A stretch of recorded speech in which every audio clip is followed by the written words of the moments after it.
Can you hear me? Hello, Ryan. Oh, hold on a second. Way too loud. Okay, can you try now? Hey, Ryan, what's up? What's up? Let's see. Okay, how about that? Yeah, that's good. You're coming through at a good volume. Okay. All right, so I presume you want to talk about the pan-secessionism thing? Yeah, sure. We can talk about pan-secessionism. We can talk about All Nations Party. We can talk about your videos. There's a lot of different directions we can take it. Yeah, I just wrote down one, two, three, four, five, six different little areas to talk about. One was one thing I was talk about, like how persuasion doesn't work, then go over how when you have an incoherent country, you get incoherent policy, you get policy because you get block politics as opposed to policy-based politics. People are more interested in forming a block to get 51% than opposed to actually dealing with things. And like they don't want to go against Obama for fear that Romney's going to win. So they end up not calling Obama on things they would call him on if they had their own country. The AmeriCult. Yeah. All right. So, and what were the others? Just going over the idea of an all nations party or something like it, with the meta party and then the parties underneath. We could also speculate about what the different groups would be. Like I'm thinking right now, New Europe, New Africa, Aztlan, the Lakotas. And then you have Democrats and, I'm just speculating here, but I think there might make sense to split the, traditional Democrats with progressives, basically a difference of degree, and then traditional conservatives and libertarians, and then Christians and Mormons, and then specific states in the U.S. would be Texas, Vermont, New York City, Hawaii, and Alaska. These would be the particularist movements that I believe have steam. Okay, cool. So, I don't know, it's your show. All right. I think we can find plenty to talk about. All right, you ready to get started? Yes, I'm ready to get started. Okay, and I'll just do a general intro and then introduce you and bring you on, okay? Okay, cool. Welcome to Attack the System. I'm your host, Keith Preston. This is the third installment of our program series on the Attackthesystem.com website. Recording this on Sunday afternoon, May the 5th. I want to welcome back to the program Ryan Faulk. I had Ryan on the program once before when we were doing the program on countercurrents, and he was talking about his own intellectual development during that episode. And I wanted to have Ryan on again today because Ryan's got a new project that's well worth paying attention to. I can't recommend it highly enough, and that's the All Nations Party, and we'll be talking about the All Nations Party during this program. Also, Ryan has mastered the use of video as a means of spreading ideas. That particular forum, producing videos for YouTube and so forth, is something that he's really become a specialist at. So welcome back to the program, Ryan. Thank you. Thanks for having me. Let's just get right into it. The All Nations Party, what is that? Well, the All Nations Party is not a party in the sense that the Democrat Party, Republican Party, or even a Libertarian or Green Party or Communist Party is, and that those parties, they push a specific ideology, a specific agenda, whereas the All Nations Party, the idea of it, or, it doesn't have to be this is just more of a strategic party. It doesn't push a specific ideology, but it pushes the idea of pan-secessionism, of go along to get along. So at the top, you would have this meta party, the All Nations Party, but underneath it, you would have various sub-parties or the parties of the specific ideologies. And when looking at the United States, we're looking at what exactly are the quote-unquote nations, or the closest thing we could say are the nations that exist in the United States today. And this is just me right now. I mean, if the All Nations Party gets bigger, or if something like this gets bigger, certainly you'll get smarter people getting involved in this. But what I believe the nationalities of the United States to be would be New Europe, New Africa, Aztlan, and the Lakota and Eastern Oklahoma. And those would be kind of the ethnic states, the ethno states. And then you have the main ideological states, economic ideological states, which would be the Democrats and the progressives. And those are two separate groups, and I split them just based on intensity of belief, traditional Democrats versus more radical progressives, and then conservatives and libertarians. And then you have perhaps a Mormon state for people who want sort of a Mormon theocracy, and a generalized Christian state, perhaps even more sectarian than that, but I'm not sure about that. And then you have the five main particularist secessionist movements, which would be Texas, Vermont, New York City, Hawaii, and Alaska. And the idea is that you have basically a party for each of these particularist groups. And it's not that any one of these parties is trying to win 51% of the vote, but that the All Nations Party is trying to win 51% of the vote.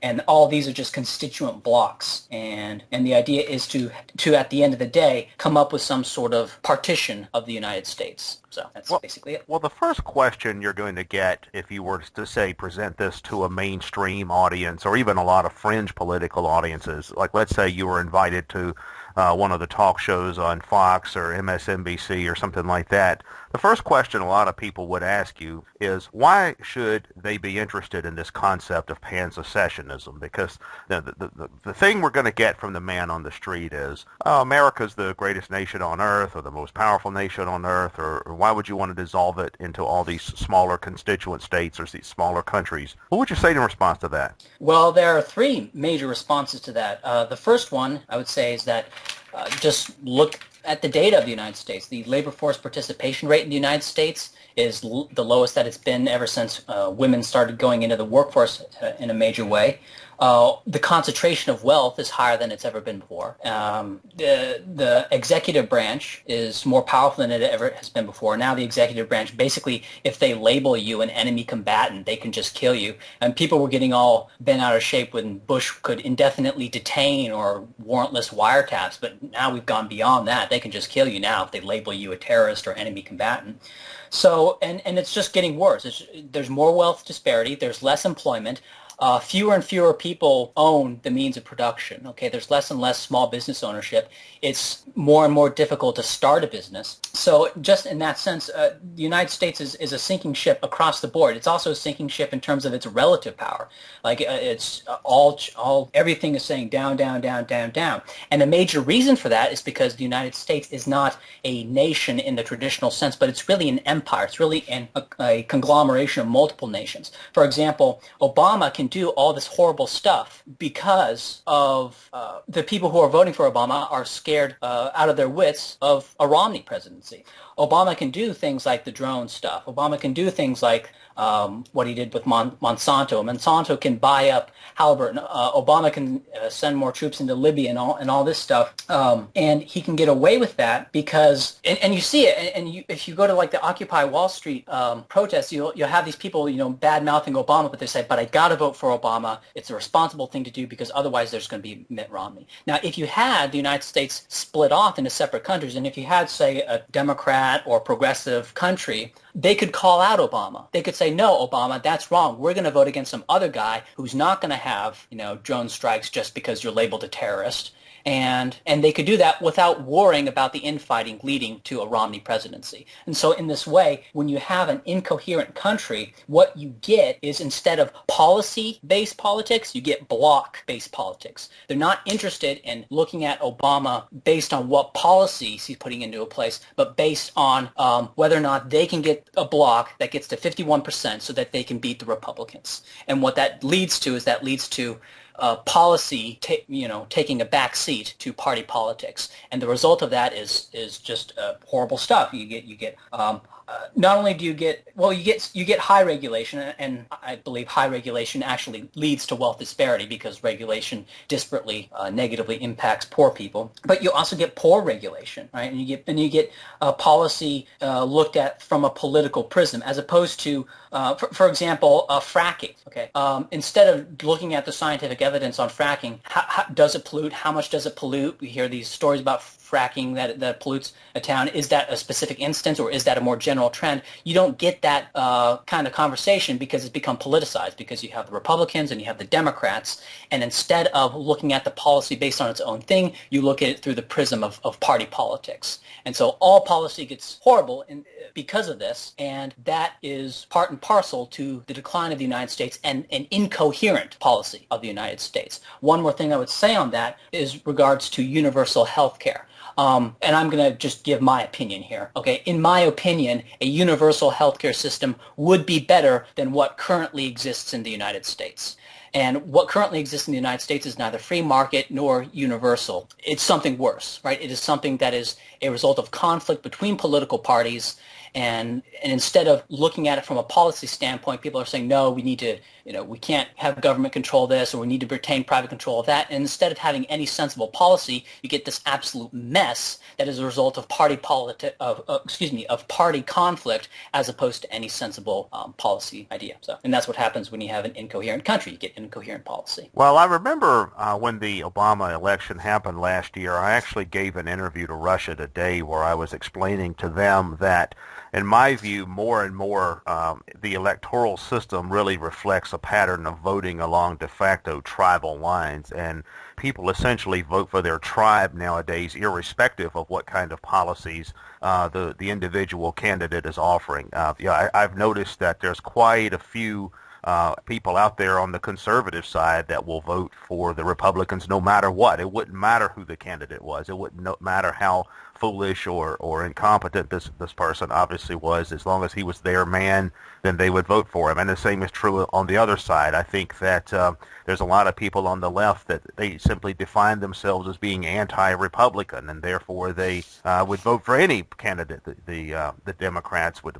put up, as long as he's not a Republican. Our guy, at least he's not the other guy, seems to be the logic there. Now, as far as this concept of pan-secessionism, this is a term I started using some years ago as a strategic concept, having a lifelong interest in philosophies like anarchism, libertarianism, and so forth. I've always been about trying to break up the kind of massive centralized states that have emerged over the last century or so for various reasons. I consider that an important issue. The track record of those kinds of institutions is not very good. So I started developing this idea of pan-secessionism, whereby different kinds of groups with different kinds of beliefs, values, interests, lifestyles, economic philosophies, and so forth could simply go their own way. It wasn't necessary to convert anyone to one particular set of beliefs. I used to look at what a lot of my fellow anarchists and libertarians were doing, and it was almost like they were missionaries for their philosophy. They would go out there and say, well, we have this philosophy, we hold to this particular brand of anarchism, this particular brand of anti-statism, this particular brand of libertarianism, and you should believe in it too, and here's why. What I noticed is that only gets so far, because most people just aren't interested in that kind of ideological thinking. How did you develop an interest in pan-secessionism? Oh boy.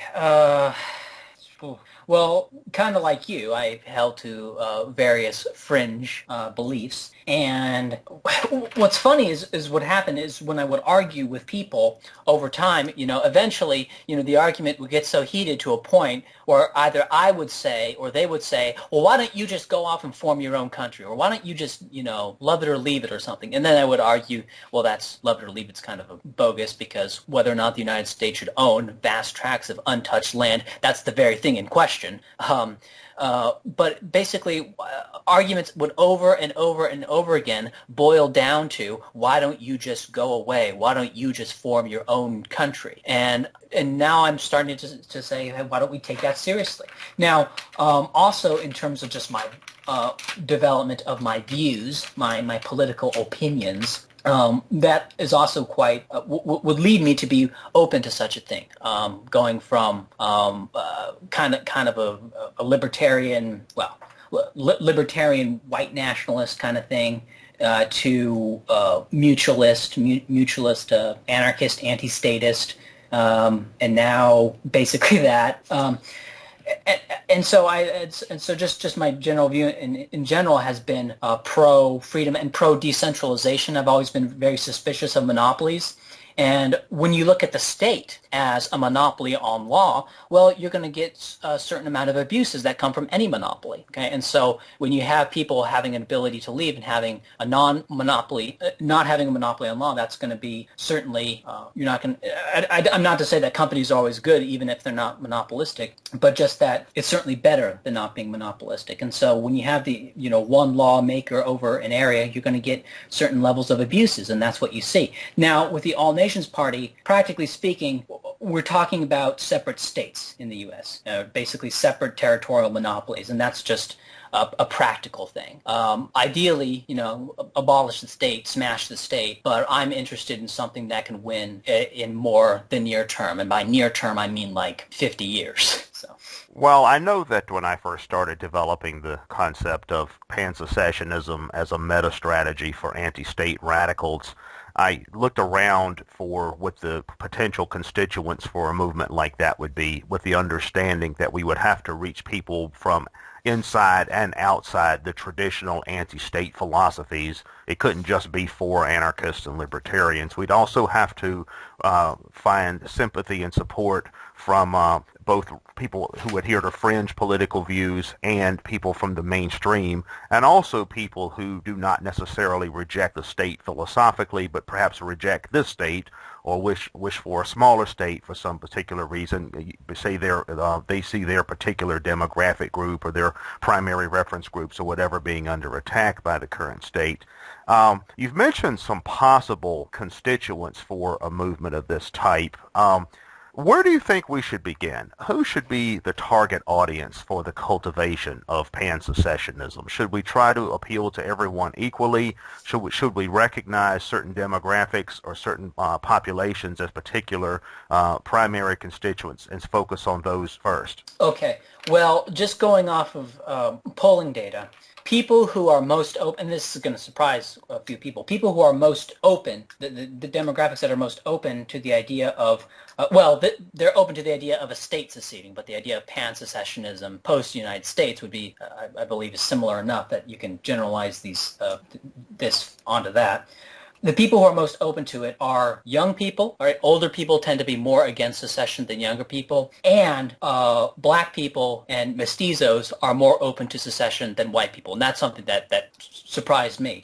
And so, for the people you want to appeal to first, well, you want to appeal to basically young people and brown people. I mean, it's really kind of an odd thing to talk about. I think if you're looking at radical libertarians or white nationals, they're already in the bag for secession. They're you don't really even need to appeal to them that much. And also another thing that I have found is that people on the what is called the left tend to be about as, if not more, open to the idea of secession and partition as people on the quote unquote right, especially if you frame it in a way that it's not, neo-Confederate, that we're going to have secession and then black people are going to be in a white-ruled apartheid state or something, that you're going to have, separate countries for all groups of people. And it has been my experience that people who label themselves progressives or liberals or Democrats or whatever I think they're more open to it than the traditional conservatives are. And so those are the kinds of people that should be targeted: young people and brown people. Yeah, basically young people and brown people. So and what's good about that is that makes it when you have a polyglot political movement like that, it's a lot harder to attack on some sort of sectarian grounds, right? Because if you just had, say, a white nationalist separatist movement, that's very easy to attack. You say what racist, white supremacist, whatever. But if the All Nations Party incorporates multiple groups, you could attack, I guess you could attack racism, but it would be in a more philosophical sense, because you're attacking, the New Africa state, the Aztlan state, and the New Europe state. And so so that's harder to do. That doesn't quite fit the archetype, right? And so in a sense, I guess in this sense, diversity is a strength as on a political level, because you can't single it out as one group or one vice. Back in 2006, I believe it was, I published an essay called Liberty and Populism. I think the subtitle is Building an Effective Resistance for North America. And in there, I discussed the actual theoretical possibility of a type of pan-secessionist political party. And I mentioned that there could be a larger party, a meta party that was organized as a federation of regional parties or smaller parties, sub-parties, advocating for particular types of interest. One could be, as you point out, there could be regional interest. It could be the South or Vermont or Texas or whatever. Then there's identitarian interest, whether Native American tribes or African Americans or white nationalists or whatever. And then there's also ideological forms of identitarianism. There's the libertarians, the Marxists, the Greens, and so forth. Another thing that I discussed in that was all sorts of constituents that might be smaller. They don't represent a macro-level identity group, but are still under attack in some particular way, even if they, and in fact, this can be a way of pulling constituents together that are normally opposed to each other because they're all under attack by the state. For instance, I've mentioned in the past, I wrote another piece some years ago. It's on Attackthesystem.com called the 10 Core Demographics, and I identify a list of about 10 macro demographics. Within them, they have a lot of sub-demographics, and these are all constituent groups that often are opposed to each other in many ways, but they're all under attack. One is the far right, one is the lower class, underclass, urban black people. One is the radical pro-life people, the environmental and animal rights people who were at one point were classified as the leading terrorist groups by the FBI, the leading domestic terrorist groups. Many of these factions, of course, are totally opposed to each other philosophically and ideologically. But the one thing they have in common is that they're all in opposition to the current meta system that we have that rules over everyone, and they're all under attack by that system. But the question, though, that I have is, in my own efforts to try to pull some of these constituent groups together, saying, look, whatever you think of each other, we have this common enemy out there. And the main thing that we have to get around is the idea that some from a lot of different factions have that they hate the other more than they hate the overarching status quo. For example, from the left, for instance, I've come across some people from the left, the far left, who say, well, I don't want anything to do with pan-secessionism if it's got the far right in it, if it's got white nationalists in it or religious fundamentalists in it. There's other people from the far right, as Lew Rockwell used to say, the right hates the left more than it hates the state or more than it hates the establishment. How can we get around that kind of thinking? How can we persuade people to realize that pan-secessionism is really in everyone's interest, and it's certainly in your interest to be separate from people that you can't stand? Well, one way to point, one thing you could do is say that you have already seceded from a lot of these people in your day-to-day life. For example, there are people with far right views in your day-to-day life that you just don't associate with. You don't talk to them. You don't deal with them. And so if you extend that logic down to someone's day-to-day life, it becomes a bit absurd, this unionism, this saying that, well, I want to live with these people and I don't want to support a movement that says break us up, because then I would be working with these people I hate in order to get away from these people I hate. Okay, when you just verbalize out what unionism really is, it just becomes absurd on its face. Another thing that I have done and have done with while a limited amount of success, an amount of success that is surprising to me, that is far more successful than when I was arguing, and when I still argue from a more sectarian standpoint, is an appeal is just basic. I don't know how to say this. Just basic straight up persuasion, basic appeal to the grand prize.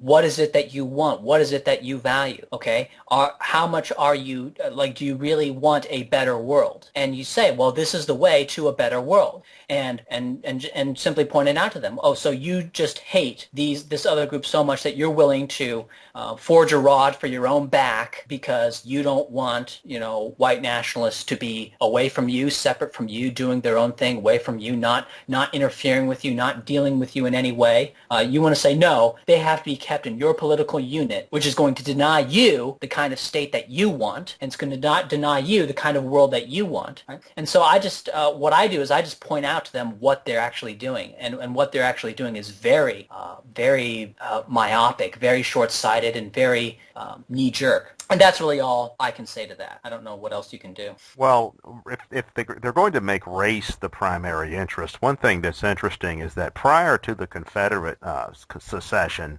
in 1861, there had actually been secessionist movements in the northeastern part of the United States among abolitionists, and one of their primary slogans was "No union with slavers," meaning they didn't want to be in the same union with the slaveholding states or territories. Some of the leading abolitionists would actually burn copies of the Constitution, saying this is what binds us to these slavers. So that kind of argument can go either way. Nowadays secession is just stereotyped as this thing that's has to do with white supremacy or whatever, but there's actually a whole different tradition of secession within American history. One practical question that is going to come up over and over again when we talk about these ideas is the fact that the American political, the American people collectively are certainly divided into all sorts of subcategories, just about every subcategory imaginable in an ethnic, cultural, religious, philosophical, political, increasingly linguistic, and every other kind of thing, sense, not to mention controversial issues that aren't necessarily issues of race or religion, but they're things like healthcare reform and gun control and gay marriage and lots of things like that. What about the fact, though, that people are also very intermixed and increasingly so over time? For instance, I've been asked before, say someone has said to me, well, yeah, sure, theoretically Vermont could secede and become an independent republic as it once was, but there are both liberals and conservatives in Vermont. And while Vermont may lean more leftward than rightward, are liberals and conservatives in Vermont going to ever put aside their differences for the common purpose of secession? So the big question is, what about the fact that people are so intermixed geographically, even if they're so separated philosophically? Well, okay, I'll just say it. People are going to have to move somehow, because you're going to have a certain area that's going to be handed over to one ideological group, and people who don't fit that ideological group are going to have to be... They're going to have to be deported, and that's really all. That's really it. And now, when I say deportation, horrible images come to mind. Horrible images, and the Nazis deporting groups of people, Soviet Union deporting groups of people. But you can go further, and you can and the British Empire deporting conquered peoples out of territories. But that's really what it's going to come down to. When you have an empire that is wrong, basically the United States is wrong. It's an incoherent political entity. You're going to have that. When you had the partition of India and Pakistan, you had the Muslims and the Hindus all intermixed. Well, they're going to have to go there in order to reestablish a certain contiguity of the nations. And when I say that, immediately there's all sorts of talk of authoritarianism about what that is. And just to preempt that, I would say that ship has largely sailed. Because when you look at what the United States... just compare this to one thing. Just compare this to public schools. Okay, 12 years in a public school. Okay, in my view, that is far more of an imposition than being made to move to a new place. That if you, for example, let's say you're a white landowner in Arizona, and part of that area is going to go over to Aztlan. Well, you're going to be booted out. Now, and some people say, well, what if they don't leave? Well, it's a state law, right? So they're going to throw you in a cage, or if you resist that, you're going to get shot. That's how all state laws are formed. And what's also weird is when I say that yeah, the deportations are going to be enforced, they'll say, well, enforced with guns and killing people? It's like, well, yeah, that's how traffic laws are enforced. That's how your taxes are enforced. And that's not, And ultimately, I'm against that. Ultimately, I'm for the complete and total abolition of the state somewhere over the rainbow. But right now, in order to get coherent countries and get better policies, you're going to have to have people move. Now, in reality, in the United States, about 6% of the population makes a major move every year. 14% will make a within county move. But if you go beyond that, it's about 6% of the U.S. population moves every year. Okay, and if we were to assume that a third of the U.S. population would have to move as a result of these partitions or be deported as a result of these partitions, and say this was spaced out over 10 years, the amount of people who are moving would be 9.3% for 10 years, as opposed to the baseline rate of 6%. So in terms of the number of people moving, it's not that much more than what's already happening. And a lot of people will compare this to India and Pakistan, because India and Pakistan, unlike the Soviet Union, which broke up, the Soviet Union had an advantage in that they had national regions like Ukraine, Belarus, Romania, and Poland, basically part of the Soviet Union. Not formally, but effectively they were. And so their breakup was easier. They had these hard cleavages that they could just break off and say, all right, separate countries. The United States is more like India and Pakistan in that it's all intermixed. But unlike India and Pakistan, the U.S. economy is not nearly as agriculturally based. People can move a lot easier. I think something like 1% of the U.S. population, or like 1.5% of the U.S. population works in agriculture, whereas in India, at the time of its partition, it was over half. People are a lot more mobile than they were in India and Pakistan. So there's going to be far less economic hardship. It's far easier to move. And this is something more subjective, but the ethnic hatreds that existed in India and Pakistan, I don't think people in the U.S. really have a stomach for war anymore. I just don't think that they're going to let their fury at another group rise to the level of war. And one thing a lot of people point out is the Kashmir between India and Pakistan. How the status of the Kashmir is kind of a sore point for relations between India and Pakistan. Well, I would say that that's an example of partitioning wrong. That's just a incoherent country. It's not in the right place, and so it's being argued over and disputed. If it was made its separate country, you probably wouldn't have any of these problems.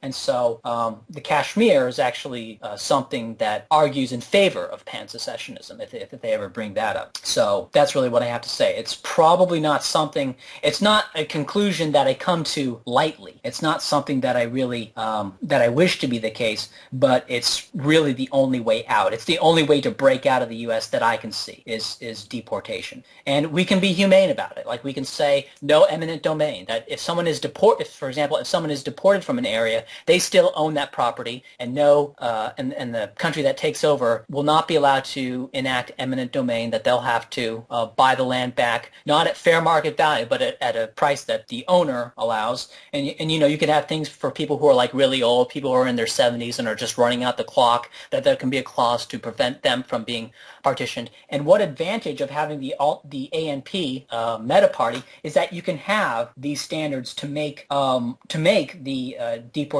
as painless as possible and as humane as possible, as opposed to having a deportation that's more haphazard and the result of sectarian politics. So that's all I can say about that. Well, this is a question I've thought quite a bit about in the time that I've been interested in these kinds of ideas. And of course, whenever I have brought some of these ideas to the attention of others, one thing that immediately comes up is, well, won't there be ethnic cleansing if Aztlan breaks off and forms their own state? Won't they ethnically cleanse all the white people or all the black people? Or won't a white nationalist state ethnically cleanse the brown people? Or wouldn't say black people in the cities, the big cities, ethnically cleanse the white minority there? But I really don't think that it has to come to that. In fact, I look at it like pan-secessionism and the related decentralized mutual self-separation of incompatible groups is a way to prevent those kinds of happenings. For instance, if we continue on the current path, and as you were saying, American politics degenerates more and more simply into what amounts to tribal voting blocks that have no compatibility with each other at all, eventually a system like that is going to fall apart. And states that have been organized in that way historically have always fallen apart and collapsed into civil war and produced horrible results. Iraq after the fall of Saddam Hussein, Yugoslavia after it was after the fall of Austria-Hungary. Yeah, Austria-Hungary, even the Soviet Union to some degree. So that that kind of thing has happened. The old colonial empires in Africa. One of the reasons for the massacres and ethnic cleansing that have happened there is because the overarching imperial system the Europeans imposed was rescinded, and all of the tribal and ethnic conflicts that the Europeans had fostered as a means of maintaining control over the colonies flared up. That's really what led to the massacres in Central Africa back in the mid '90s. Yeah. And the European and the new states formed not based on the tribal boundaries, but based on the European colonial holdings. Right. And a lot of those colonial holdings, I think, were set up specifically for divide and conquer purpose, to try to have incompatible populations under the same territory and system of rule. That gets into another thing. One thing that you bring up, you point out how the European powers would set up their colonial holdings in such a way so as to prevent homogeneity, and so to get groups attacking each other and fighting each other as opposed to attacking the system, which was them. And it's funny because I will bring up pan-secessionism to people who talk about the New World Order, and they don't like pan-secessionism because they think of it as fostering division, and so I just find that absolutely absurd, because to me it seems that the opposite is true. When you have separate homogeneous countries, you're going to have more homogeneity and you're going to have less division within country. And when you look at, for example, what quote-unquote the elites, people at the top of, who are the elites? I mean, talking about like the banking industry, academia, politicians, I guess, kind of and the media, they tend to be pushing, and international organizations, they tend to be pushing for less and less homogeneity, for more and more integration, for more and more open borders. And whatever your opinion on that is in terms of individual rights, the practical effect of that is going to be more divided populations and less ability to attack, quote-unquote, the system. So in a sense, you may want to support open borders because you support the right of an individual to move. But on the other hand, the practical effect of that could be less liberty for the individual because he's going to be sucked into bloc politics. Well, when it comes to the question of these kinds of divisions and the need to prevent things like ethnic cleansing and that sort of thing, one of the reasons I developed pan-secessionist views of my own is because I saw it as a way of getting around these kinds of divisions and solving some of these problems in a practical way. For instance, as you pointed out, the All Nations Party provides a type of framework for the creation of some sort of meta system for decentralizing a mega country like the United States, where we can bring different factions together, different constituent groups together, and work out alliances and agreements and negotiations about how this kind of process is going to take place, where we do it in such a way that it is peaceful, it is orderly, it does avoid the kinds of excesses we've seen when other mega states around the world have blown up and fallen apart and collapsed into civil war and things like that.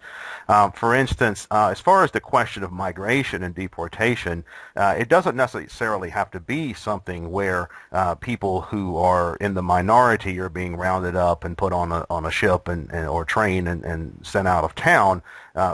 Rather, I think you talk about this in one of your videos. You talk about how this can be something that's phased in gradually, or it can be simply where we create a type of marketplace of states where we've had pan-secession, and say New England is now a hyper-liberal state, so people who are very conservative, they see the writing on the wall and decide to migrate to Texas, which would be even more conservative than it is now, probably under a under Pan-Secession, and likewise, there's also the question of internal decentralization within the new states. I remember seeing a plan that was outlined some years ago by one of the groups that wanted to create an independent Texas, and they had this plan for an independent Texas that would be a collection of 350 counties that were essentially self-managed. There might be some centralization for things like defense or preserving waterways or something like that, but for the most part this would be a federation of independent counties. And in a Texas like that, even if most of Texas was either very conservative or perhaps oriented towards some sort of Hispanic nationalism, you would still have liberal enclaves like Austin that could pretty much go and do their own thing as well. So I far from seeing pan-secessionism and the accompanying decentralization as a means of creating further divisiveness. I see this as a way of peacefully and orderly, a peaceful and orderly and humane way of simply deciding, if we can't all get along, then we need to separate, and that's culturally, politically, ethnically, religiously, and economically, and so forth. Now, it's interesting, though, that you mentioned for example, the anti-New World Order people that say, well, no, the secession is about fostering division, and I think that is a reflection of their own American patriotism, their traditional American patriotism, where they see America as an entity under attack by the globalists, and they see a strong America as a type of bulwark against the globalist, and I think that while in some ways I think that's an admirable and understandable point of view. It appeals to solid American traditions. It's rooted in American history.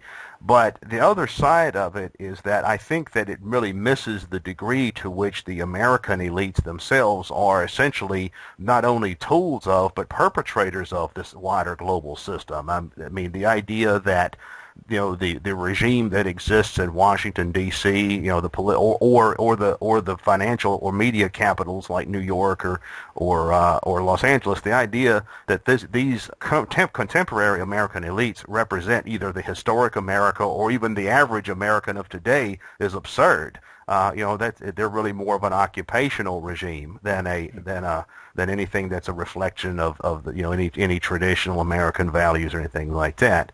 How can we get around that? How can we get around this kind of reverential Americanism that we find in these camps? Because we find a lot of that on the conservative side, obviously. Yeah. I would say more so on the conservative side than on the quote-unquote liberal side. Again, all I can say is you just have to do deconstruction. You have to, and that's something that you just have to break it down to people,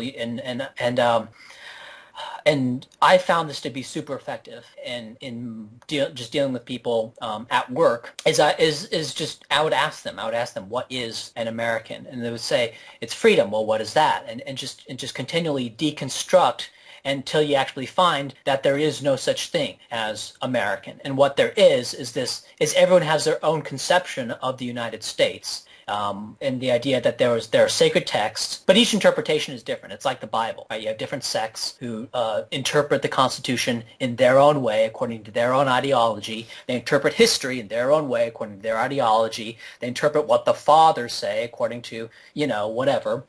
And just by deconstructing that, or just asking questions which cause them to deconstruct it, what you find is that there's really nothing there but an emotion. Now, if they're not going to let it go, if they're just red, white, and blue to the core, I don't see anything you can do with that. If after an extensive deconstruction they're still Americanist, I just throw my hands up and move on. So. Well, I think that kind of thinking will probably continue to fade over time. For instance, the way I see our own American society, contemporary American society of developing is while right now we've got this big culture war that's gone on for some time between so-called liberals and so-called conservatives, and I tend to look at it like the demographic trends and cultural trends, generational trends, and so forth show that the conservatives will most likely be the losing side in much of that. And I think that over time, mainstream conservatism as it is today will come to resemble something more like, say, the white nationalists or the far religious right. And what I mean by that is, back in the 1950s, someone with beliefs like white nationalists have today were well within the mainstream, but certainly no doubt about that. Nowadays that's gone in the opposite direction, where having white nationalist beliefs is really sort of the ultimate political taboo. There are few political factions, other than maybe the pro pedophile people that are less popular nowadays. So things can change dramatically, and I think that much of so-called conservatism as it now exists will go in a similar direction, where if you hold views like mainstream conservatives, the folks who like Rush Limbaugh, the folks who watch Fox News and faithfully vote Republican, holding views like that, I think in a few decades will be considered almost as archaic and taboo and outside the mainstream as being a white nationalist is at present. So I think that the entire spectrum of the right, in other words, will continue to go on the defensive and find itself alienated from mainstream society. Now, the other side of that is, as liberalism, of the type that we associate with the traditional Democratic Party, or the Democratic Party as it is today, as liberalism becomes ever more the status quo and ever more the winning hand in the culture war, I think that they're going to break up. Well, I think it will self-cannibalize for a lot of reasons. I think that, for one thing, they won't have the traditional WASP America to unite against anymore, because that WASP America will be in a state of decline to the point where it's not viewed as a credible threat. Meanwhile, as the constituent groups for the liberal side continue to grow numerically, I see them splitting with each other. For example, I see blacks and Hispanics splitting. Yes. Also, I see a big split coming between what we might call honest liberals and the more totalitarian-oriented left. There's a lot of people that I know who think of themselves as liberal or left, who really do believe in things like social justice for the poor and working class, or they really do believe in equal rights for all, regardless of race and gender and sexual orientation, or they do believe in individual freedom of choice and free speech, and they generally don't think much of war and military aggression. And that's the kind of leftist I was when I was younger. Until I realized that substantial sectors of the left don't really stand for that. But I do think that the more honest liberal left will start to split from the more totalitarian left. And even on things as basic as personal freedom issues, like I think people are going to get tired of being told, what they can eat. And, more and more now we see this kind of totalitarian therapeutic left that is trying to, regulate what kind of food you can eat and all. I don't mean just basic things like traditional things like food safety, but I'm talking about things like saying you can't like Bloomberg is doing in New York, are going to ban things that have salt in it and stuff like that. I think a lot of honest liberals are going to get tired of that kind of stuff eventually, and we're going to see a big split. All right, so what I see in the future is a lot of different types of constituencies that emerging that are in conflict with the system, and with this kind of totalitarian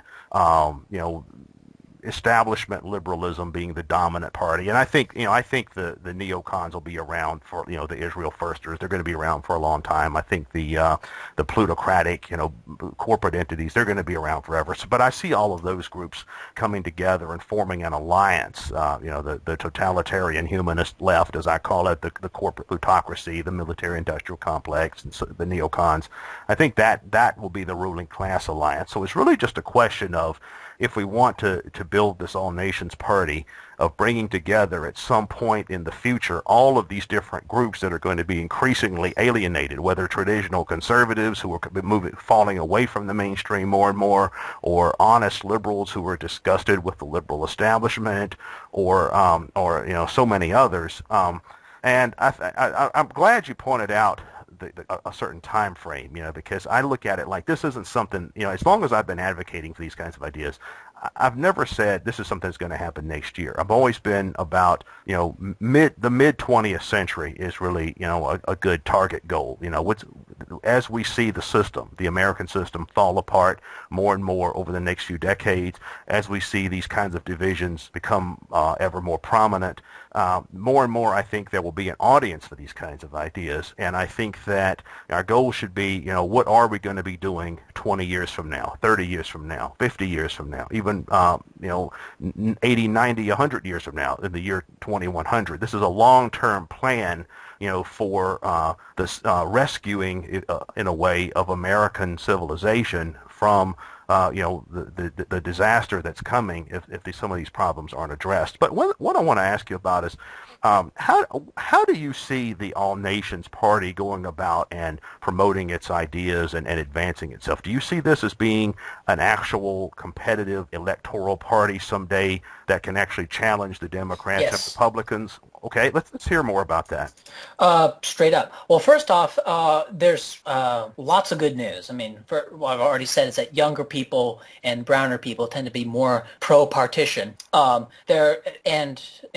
of course they're the demographics that's growing. The demographics that tend to be anti-secession and tend to be older, and they're basically dying off. But another thing is that a great advantage of the All Nations Party has is that I was thinking about Obama in his first term, in his first run, and that Obama could basically be, because he didn't take positions on hardly anything, he basically was what anyone wanted him to be. He was an empty slate. They could project what they wanted onto Obama, and Obama, by not saying anything, would be that. And so the All Nations Party has that advantage, but in a more genuine sense, in that it basically is whatever any sizable electoral demographic group wants it to be. And it really is that, because it's pan-secessionism. It's their country. And so there is a universal appeal to anyone except for, as you said, just totalitarian pieces of poop who there's really no redemption for. And as a political party, what you do with that is, well, you just advertise it the way you advertise a political party. You go around campuses, you have media stuff, you have events, you just do what a political party does. You try to get on bigger and bigger broadcast networks and bigger interview shows and just advance it like that, appealing to those values. Now, and as I said previously, there could be an attack on any of the sectarian groups, but the attacks are somewhat nullified by the fact that, well, okay, there is in fact a white nationalist group within the All Nations Party, okay, but there's also a black nationalist group and an Aztlan group, and there's also a progressive faction. So any attack that's effective against a sectarian group is diluted because there's some sort of counterbalance within this coalition. So in my belief, and this is just my view, a polyglot party like this is uniquely resilient to attacks that are more effective against more particular sectarian groups. Well, I think that over time, the kinds of attacks that are made against movements like this will start to appear increasingly absurd, and it will show how desperate the opposition is becoming. I see that just in the kind of activism I do today.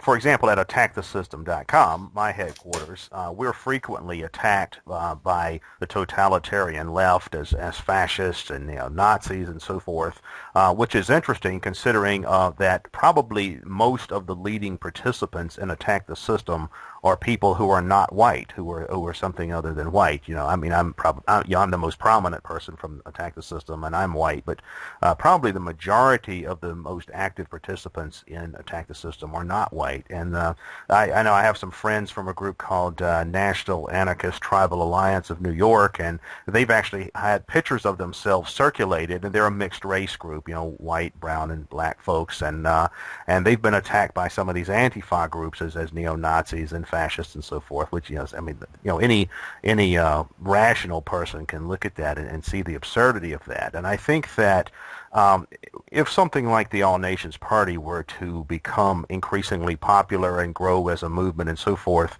on one hand, I don't think that getting media coverage would be as difficult as many people claim. I know, in talking to some of my associates from the alternative right milieu, which is the far right, A common complaint is, well, the media is completely monopolized by the center left and the center right. If you're not a left liberal, or like MSNBC, or if you're not a neocon like Fox, they completely block you out of it. But what I've also noticed about the media is that the media likes anything that is controversial and unusual. And I know that as far as past efforts to build any kind of secessionist bloc or pan-secessionism, the closest we've come in the past was for 3 years in a row, the Second Vermont Republic, under the leadership of Kirkpatrick Sale of the Middlebury Institute, and also under the leadership of the unfortunately recently passed away Thomas Naylor. They hosted several secession conventions several years in a row, and these were small conventions. They were held at a hotel, and a few dozen people showed up for them, representing different groups, Republic of Texas and Cascadia and so forth. But those conventions, ironically, got a fairly large amount of press coverage. In fact, Tom Naylor and a fellow from the League of the South, Dr. Michael Hill, were actually interviewed on Glenn Beck's program about this idea. Of course, Beck wasn't particularly sympathetic to what they were doing, but I mean, I'm a big believer that there's no such thing as bad publicity. All publicity is good publicity. I disagree with that. Okay, well, all right. But, there's two sides to it. I mean, it's also true that Well, here's what I'll say. When you get media coverage, it increases your prominence. Any media coverage will increase your prominence, but it can also increase knee-jerk opposition to you. So now, if you're down at the very bottom, you have if you're completely unknown, you have neither prominence nor demonization. And if you get a bunch of media coverage, and it's like a bunch of hard, like really negative media coverage, your movement can actually grow quite a bit. But even though it's grown, it's less likely to succeed overall. It's more prominent, because of the negative media coverage, and so you have more membership, more funding, more people identify with your views. But unfortunately, an even greater number of people are now immunized to your views because of the bad media coverage. So I disagree with that. Well, it is possible, though, to certainly find your way into the ranks of the media. I mean, look at even something like the Ron Paul movement. I mean, Ron Paul, I won't go so far to say as he was a fringe candidate, because he was a member of Congress and he was a member of the Republican Party, but certainly his ideas were fringe compared to what's part of the mainstream. I mean, somebody that wants to shut down the Federal Reserve and dismantle American foreign military bases is certainly way outside the realm of what ordinary liberals or ordinary conservatives typically support. But he was someone that was able to gain a fairly large following, largely just through grassroots support. And while the media coverage of Ron Paul wasn't particularly favorable, it wasn't overtly hostile. Now, if he had been viewed as a more credible threat and as a candidate with a serious chance of winning, like, say, Ross Perot was back in 1992, now then the media might have gone on the attack to a much greater degree. But as far as you said that you do see All Nations Party as a competitive political party like the Democrats and Republicans. Do you think what would be its strategy then? Would it try to actually have an All Nations Party candidate elected to the presidency? Would it be a state by state thing? I know Larry Kilgore, who is an evangelical Christian activist. He's a Texas secessionist. And he actually ran for the Senate in the Republican primaries from Texas a few years ago on a secessionist platform. His platform was, if he's elected to the Senate, his role there would be to agitate to have Texas leave the Union. And he actually won 220,000 votes by doing that. And he mentioned the possibility at one point of having a pan-secessionist political party where the presidential candidate and the vice presidential candidate would be from opposite ends of the political spectrum. One would be from the right, one would be from the left.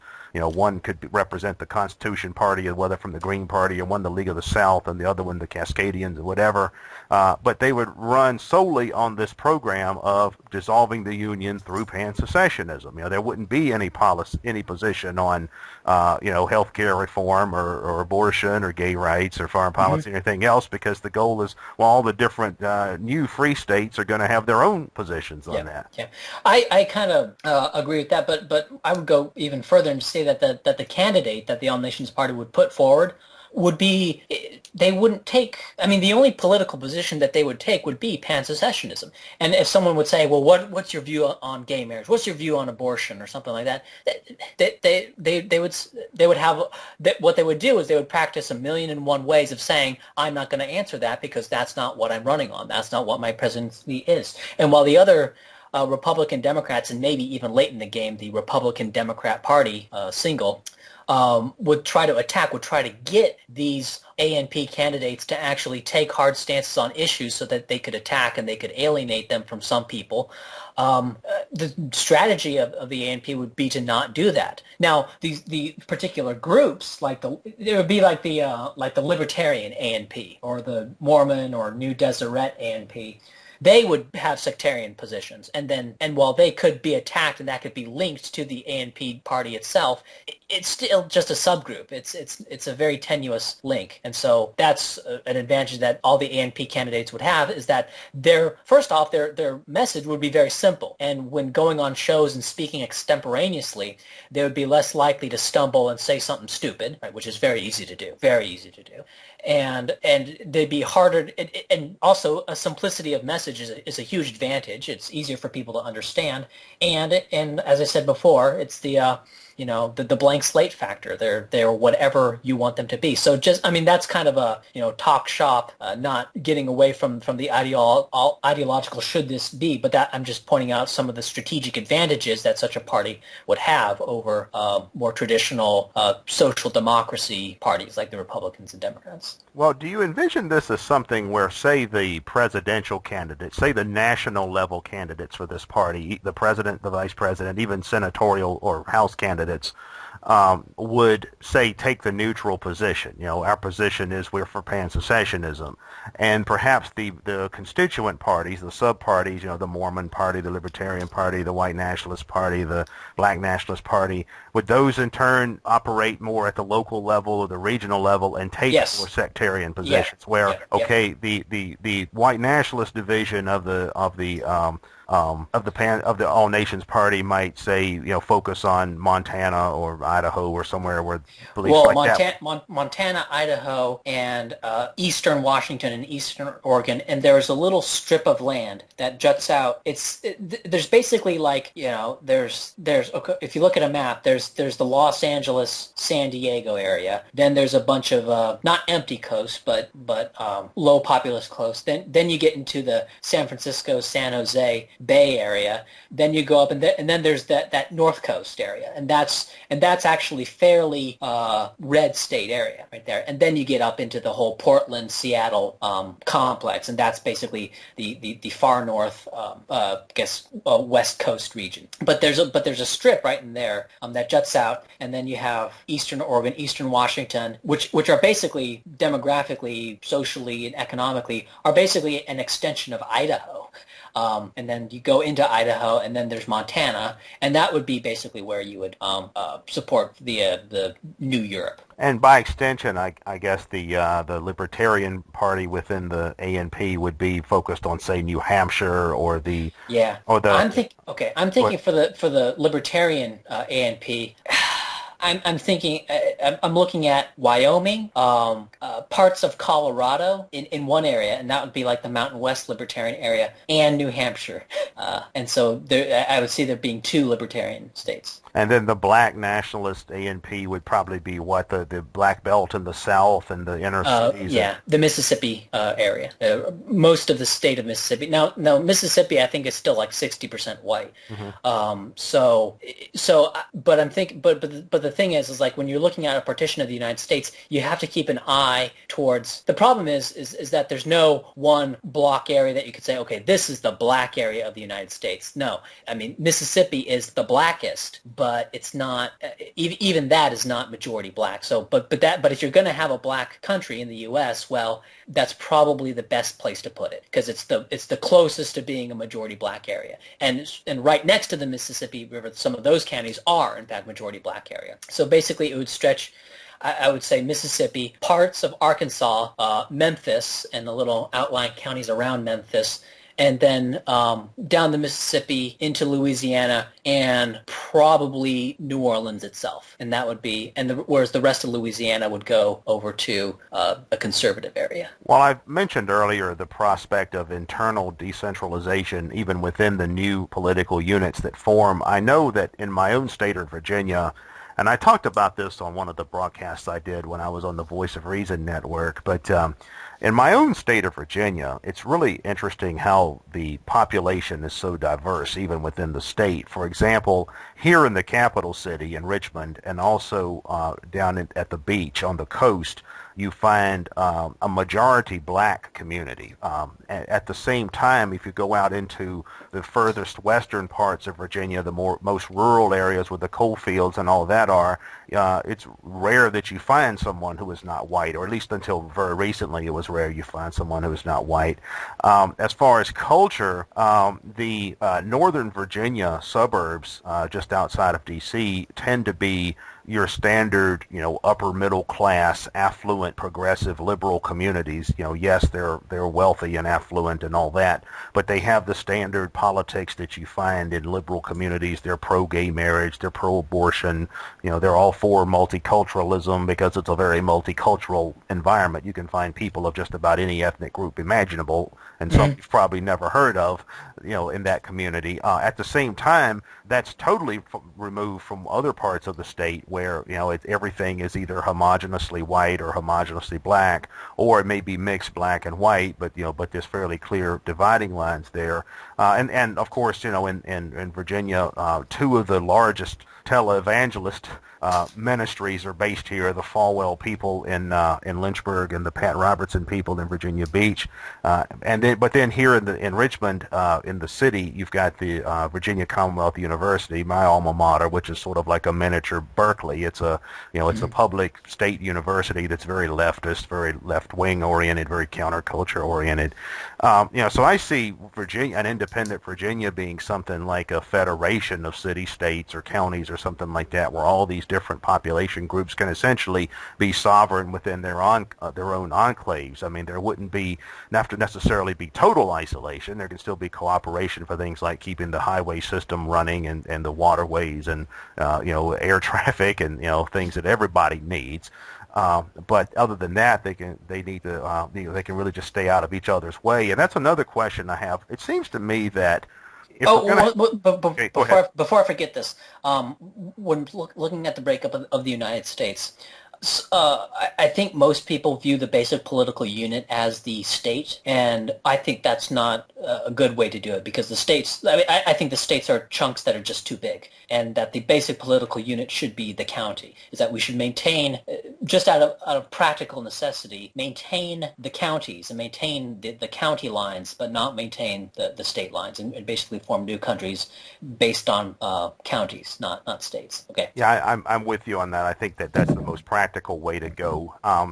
One thing I'm wondering about, though, is if we're going to have this meta party, this pan-secessionist meta party, and it's going to have all these constituent parties or sub-parties representing more specific identity interest or ideological interest, and then presumably each one of those would have its own constituent group, so a variety of constituent groups leaning in their particular direction. It seems to me at some point there's going to have to be an agreement between all of these different parties or constituent groups to more or less stay out of each other's backyard. Meaning that, okay, we libertarians will organize in, Wyoming or Colorado or New Hampshire or whatever, whereas you conservative Christians can organize in, wherever you're Oklahoma, yeah, Kansas, yeah, parts of Texas. those with your values are most prevalent, and you progressive liberals can organize in the Northeast or the West Coast or the north the far Northwest, Portland and Seattle and all that, and you African Americans can organize in the Mississippi Delta and the inner cities, and you white nationalists can organize in the Northwest and all of that. It seems like to me that there's going to have to be some level of respect for those kinds of boundaries, where the all nations parties are not,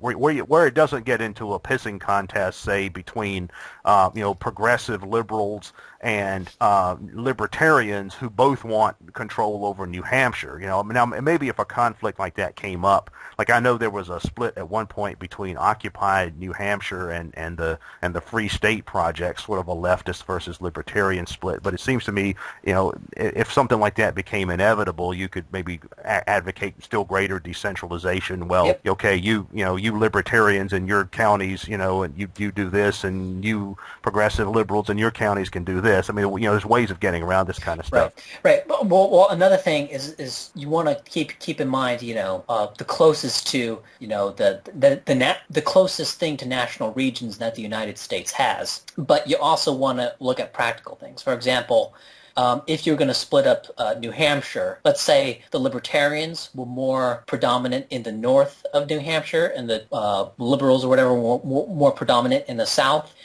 It would still probably make sense in that situation to give the Libertarians the South so that they could have access to the sea, so they wouldn't be landlocked. And so those are certain things that the boundary decisions. You want to keep it as close to the national regions as possible, but there's so many factors at play that it may make sense to go against the national regions in certain instances, like that instance. Now, in that instance, it's not that big of a deal because they're really close to each other. It's real easy to move. It's in the same state. Southern New Hampshire is still probably more libertarian, has a greater libertarian presence than any other state outside of the Mountain West. Yeah. Another issue that is sometimes raised when these kinds of questions are discussed is, well, what about things like trade and tourism and travel? I've had some people raise the issue with me, well, under this system, Pan-Secessionism or whatever, what's to keep, let's say a black person takes a wrong turn into the white nationalist territory, are they going to get lynched or shot? Or if a white person, finds themselves in a black territory stranded, are they going to get, beaten to death in a gang beatdown or something? How do we answer questions like that? Well, I think that's kind of a fantastic thing because we've had separate countries for a very long time, and we've had, it's possible that somebody in one European country could take a wrong turn and drive into a European country that has great animosity. But they have checkpoints and they have border guards and stuff like that. So a lot of these objections to breaking up the United States are really not particular to the United States. They're basically objections that could just as easily be leveled against multiple countries that exist today. And the logic of these objections lead to a one-world government.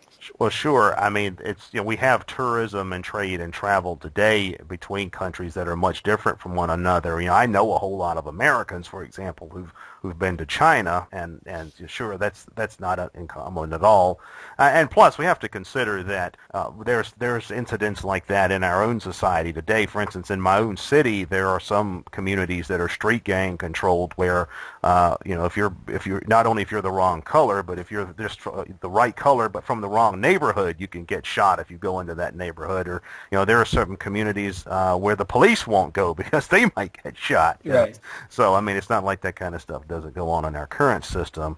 What about another issue that's frequently raised, and I hear this more as an objection from conservatives than from liberals, but I think it's an honest one, and that is, If the United States were split up into all these smaller nations or micronations, what would prevent external conquest? What would prevent the Chinese, say, or the European Union, or the BRIC Axis, or whomever, from either A, engaging in full-on military conquest, or maybe not engaging in military conquest in a direct sense, but just dominating the former United States, the North American continent, just through financial and economic control? Yeah. Now, one thing I would say in immediate response to that is, well, they already do that to some degree, because the United States is basically running on empty, and it's like it's most of our money now is borrowed from Chinese and Russian and European banks. But what would you say to that?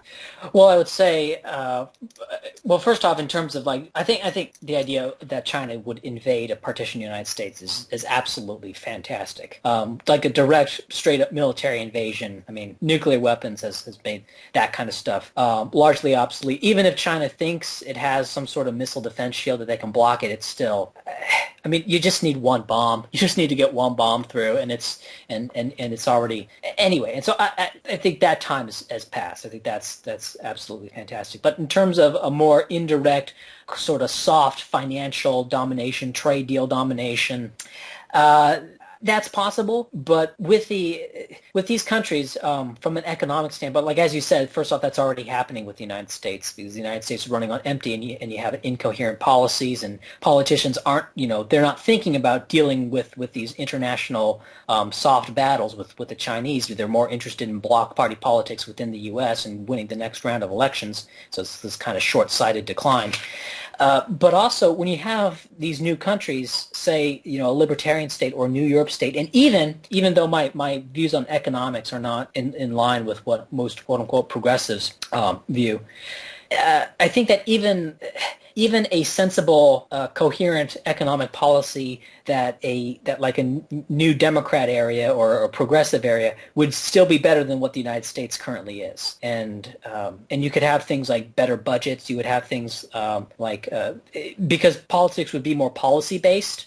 I believe, now I have no crystal ball here, but it is my belief that these countries would have better regulatory policies. They would have more coherent regulatory policies that would make it easier for people to get jobs. It would make it easier for people to start companies. Yes, they want to protect the environment and all that, but instead of having a politicized battle over protect the environment versus not protect the environment, they could say, well, in what ways do we want to protect the environment while, providing jobs and providing manufacturing in such a way that we're not dependent on the good faith of the Chinese. And in that sense, even though it's smaller, in a sense they would be more economically robust because they would have more coherent policies. That's one argument. Another thing, I think this is less likely because personally I believe that the United States, the nations of the United States are more divided than the nations of, say, the European Union. I think that if say Germany, France, and Britain were to form a new country, that would be more homogenous, more unified ideologically than the United States is. But you can still act in blocks. You can still act in trade blocks. You can still form coalitions. For example, let's say the Chinese want to not invade India or Pakistan, but say they want to invade the Kashmir. They want to enforce their claims over the Kashmir.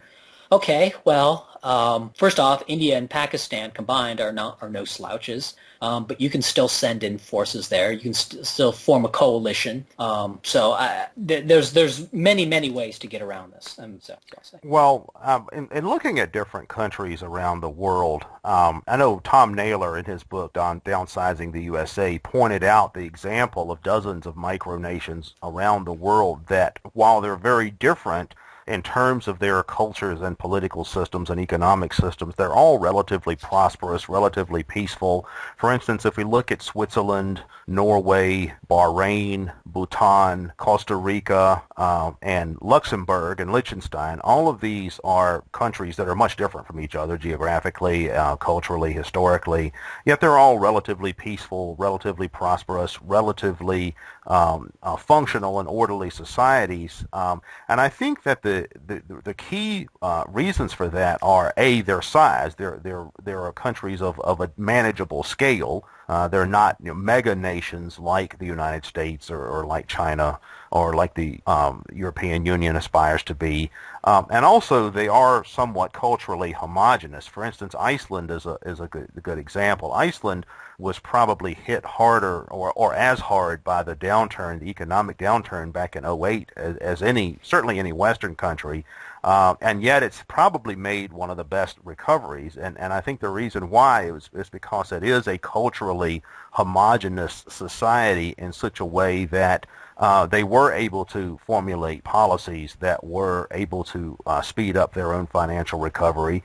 So countries like Norway, Finland, Sweden, those are social democratic left-wing states, but at least until very recently, they were culturally homogenous, so you didn't have the level of internal conflict and chaos and so forth. So yeah, even though they had big government, they had policy-based policy as opposed to party-based policy. Yes, and in fact, in essence, they had big government by consent. It was just most people there wanted it. It reflected the cultural values of the people there, and it was a homogeneous culture with common values. Right, and of course, these are all just matters of degree. Like ultimately, I would want the abolition of the state, right? Even states like Norway or even states like Switzerland. I mean, that's the ultimate goal, over the rainbow. But you're just saying that these kinds of states are certainly preferable to the United States or the Soviet Union or, pre-partition India or even India today or stuff like that. Well, yeah, and I think that that's unfortunately a mistake that a lot of people in the anti-state camps often make, is to equate all states with each other. I mean, as an anarchist, philosophically, I take a very negative view of states in general, but it's certainly the case that there's no comparison between Switzerland and North Korea or something. Right. There's no comparison between Costa Rica and the Stalin's Soviet Union. I mean, that's ridiculous. And also another issue is that for those of us in the anti-state camp, whether we're anarchists or libertarians or classical liberals or hold to some other related anti-state, anti-authoritarian, decentralist philosophy, whenever I've presented pan-secessionism conceptually to some in those camps, they'll often say, well, we're not interested in being part of a political party. That's politics. We're anarchists or we're libertarians or whatever. But at some point, I think I'd have to agree with Murray Rothbard on that. Murray Rothbard, when he endorsed Norman Mailer's campaign for mayor of New York in 1969, wrote a piece where he was saying that yes, those libertarians, those anti-statists, those anarchists who take that point of view that any and all participation in politics is unacceptable, well, we can respect their ideals and purity of faith and so forth. There's also the question of there's the need to actually get something done at some point, and I think that in our own society, we are if not already in, at least coming upon a crisis situation where we have a society that is going to fall apart at some point. I mean, there's not much doubt about that because every indication points to that. All the things that bring down states, that bring down nations, that bring down empires, we have. Military overstretch, loss of political legitimacy, centralization of wealth, less control of the means of production, less employment, breakdown. I mean, and more breakdown at the social level in terms of family, less social capital, less community spirit. I view the breakdown of the church as bad, not because of some religious thing, but because the church, practically speaking, serves as like a place of town get-togethers. Okay, in an area that I grew up in, the idea of like a hobo or a bum, like we were out in some little in an area in middle Kansas. We didn't have homeless people. We didn't have unemployed people. Right? I mean, it just did not happen. Like if somebody was legit, like had no money or was on hard times, like we would find a job for them or we would fucking make a job for them. And that stuff. And when I moved to the Los Angeles area, that just doesn't exist. And I think that as the United States moves less away from kind of the middle of Kansas and more towards being like Los Angeles, that kind of a societal collapse has all sorts of butterfly effects on everything else that leads to certain decline. Well, my grandmother, who actually passed away a few months ago at age 101, Wow. used to talk about her experience during the Depression. During the Great Depression, people would come and knock on her door, and people she didn't know, were talking about hobos or, whatever, tramps or whatever they would have been called, people who were down on their luck, unemployed because of the Depression. People would knock on her door and ask, if they could have a meal, or if they could do some work in the yard or something, and she used to invite these people in for lunch and that kind of thing. And of course, in Los Angeles, you'd be taking your life into your hands by doing that in some instances. I mean, you can't, in a society where no one knows or trusts anyone, you can't just invite strangers into your home. It's practical reasons not to do that. And of course, there've been some, landmark, mammoth studies about this done. There's there's Bowling Alone by Putnam. There's The Big Sort by Bishop that talk about how this decline of social capital is creating a social breakdown of the type that no one knows who their neighbors are, no one trusts anyone else, and it really is a type of society where it's a type of free for all. It's it's a survival of the fittest and all that. All right, so what can we do then to get this idea of an all-nations party rolling? How are we going to get out there and get the word out? Well, right now, one way to do it, I have some ideas, but that's all I can say is my ideas. I'm doing this internet thing. I think I'm having more success. I'm just seeing, and this is purely anecdotal. This is purely based on my experience, is my interacting with people of different views, just talking to people, on the internet. I'm having far more success with pan-secessionism than I ever had with any kind of sectarian advocacy. What I want to do and what I need to do is go down to a local community college and just literally set up a little, stand area and just, talk to people. There's a little area where people from all sorts of fringe political views come in, and just as people walk by, just literally talk to people. That's all I think I can do. Perhaps if you go into college, make a make a club, make a pan-secession club or an all-nations club. And perhaps in the future, not too far future, that we could have, like, how, in certain campuses they have the young Republicans and young Democrats. Perhaps there could be a young all-nations party. We could, have certain things to help them get on their way. And and as these little campus organizations pop up, I doubt that they themselves will have much of an effect, but people will see that these campus organizations will pop up and start asking questions, and then you play it by ear from there. I really have never done anything like this before, so I'm probably not the best person to ask about practical strategy at this point. Well, I think a lot of it is that we have to get out there and market these ideas to all sorts of potential constituencies. Right. We need to talk to the already existing minor political parties about some of these ideas. About talk to the Greens and the Constitutionalists and the Libertarians about Mecha. And Mecha and Aztlan and the American Third Position and the Nation of Islam and so many other groups.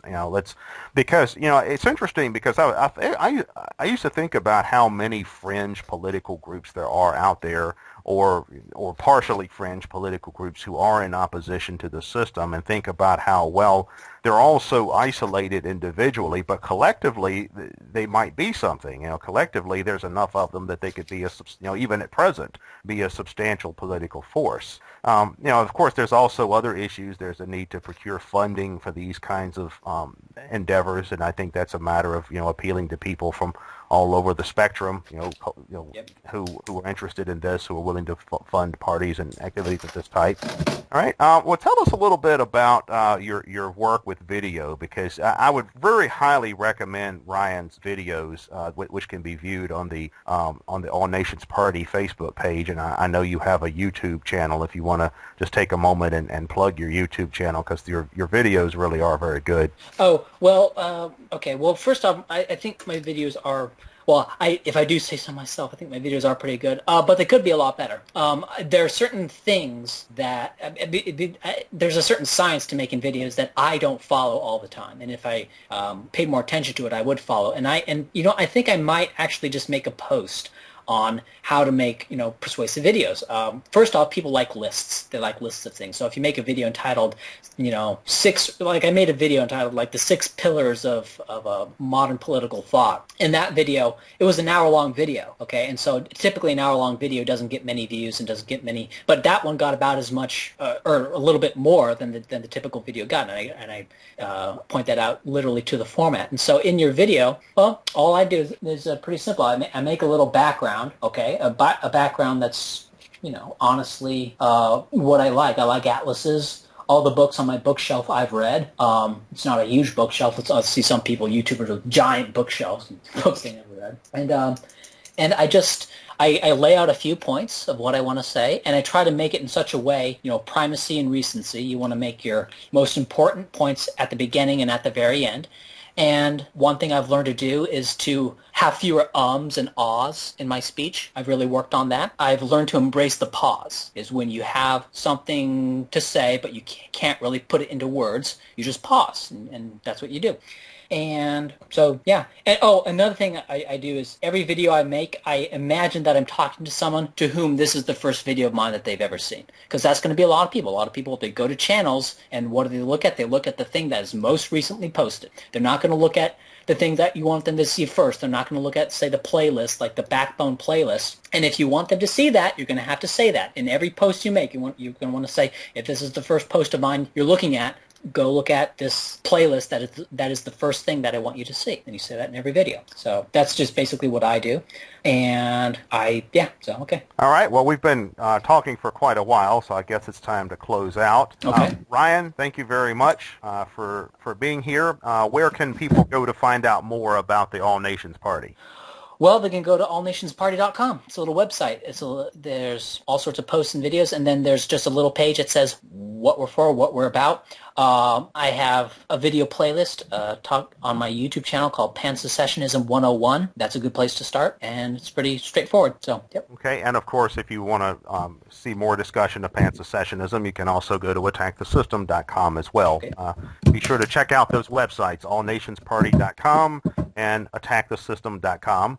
Thank you, Ryan, for being here. And Thank you for having me. And until next time, this is Keith Preston for Attack the System. Okay. Have a good week. All right.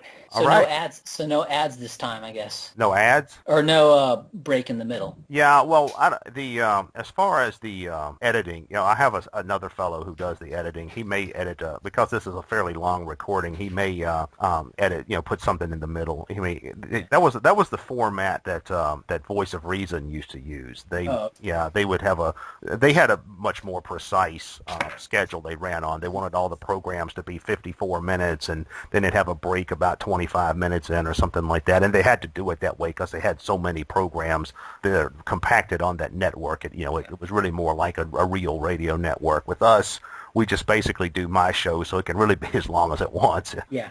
One thing on YouTube, the days of peak traffic, or the days of peak traffic are Tuesday, Wednesday, and Thursday. And the time that it's best to post is about noon on the West Coast, or 3 o'clock on the East Coast is the best time to upload a video to YouTube. I don't know if that's the same for your blog thing, but that's just it may be. I'm assuming it's similar. So like the optimal time to post in order to get traffic is Tuesday, Wednesday, Thursday, noon on the West Coast. Well, I've noticed that's interesting. That's when Facebook seems to get the most traffic as well. And I'm wondering if it's because so many people are just sitting there at work surfing the internet, in their cubicle or in their office or whatever, because it does seem to die down on the weekends, and in the evening as well, when you would think it would pick up because people are supposedly off from work and all that. But well, of course, the content creators who spend a lot of time spend far more time on the internet than the content consumers. They're probably the most active on the weekends. Yeah, sure. Yeah. So. All right. All right, man. Well, thanks for coming on. This was a good show. All right, thank you. Yeah, could I get on my YouTube channel? I like to monetize it, but I can't monetize it with the little intro that you have because that's copyrighted. Uh-huh. So could you just send me this file? Yeah, that's fine. Yeah, I can do that. Okay. Skype takes forever. You have my email, do you? Yeah. Your email. Let's see. Let me. I'll just type it here. Yeah, I'll send it to you as an email attachment. Yeah. All right. Okay. Thank you very much. All right, man. Have a good one. You too.